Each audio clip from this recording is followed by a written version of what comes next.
Sahabat surah Uswah. Kisah seorang sahabat Rasulullah SAW, Abu Dujana namanya, sangat menginspirasi.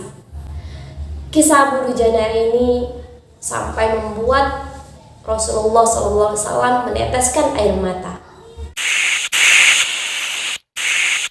Kisah sahabat Rasulullah SAW yang bernama Abu Dujana ini sangat menginspirasi. Kisah Abu Dujana ini membuat Rasulullah SAW meneteskan air mata.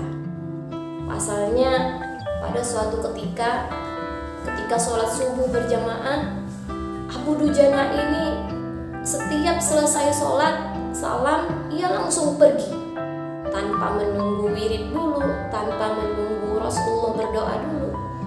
Seakan-akan ia tergesa-gesa mengejar sesuatu. Keesokan harinya setelah sholat salam langsung bergegas untuk pulang. Hal yang seperti ini menjadi sorotan Rasulullah, sampai Rasulullah bertanya, kenapa Abu Dujana seperti ini? Akhirnya Rasulullah SAW memanggil Abu Dujana. Rasulullah bertanya kepada Abu Dujana, wahai Abu Dujana, kenapa engkau setelah salam engkau langsung tergesa-gesa untuk pulang, tanpa engkau menunggu untuk wirid dulu, tanpa engkau menunggu untuk sholat, untuk berdoa dulu? Tidakkah engkau mempunyai hajat kepada Tuhanmu?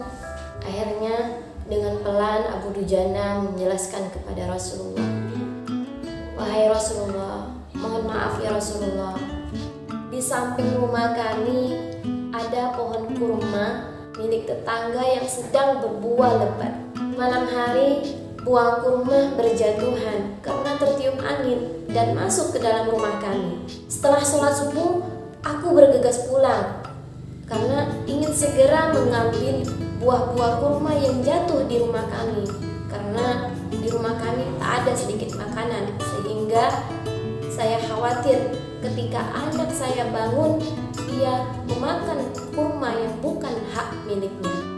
Maka aku kumpulkan buah kurma yang terjatuh itu, lalu aku serahkan kepada pemiliknya. Pernah suatu ketika aku terlambat pulang ke rumah. Ketika aku sampai di rumah, aku mendapati anak-anakku sedang memakan kurma itu. Lalu segera aku masukkan jariku ke dalam mulut mereka untuk mengeluarkan makanan itu, sehingga mereka muntah dan mereka menangis. Karena aku tak rela ya Rasul, anakku memakan makanan yang haram, makan yang bukan hak milik mereka. Mendengar Abu Dujana bercerita seperti ini, Rasulullah terpaku meneteskan air mata. Sampai akhirnya Abu Bakar As-Siddiq membeli pohon kurma itu dan dihadiahkannya kepada keluarga Abu Dujana.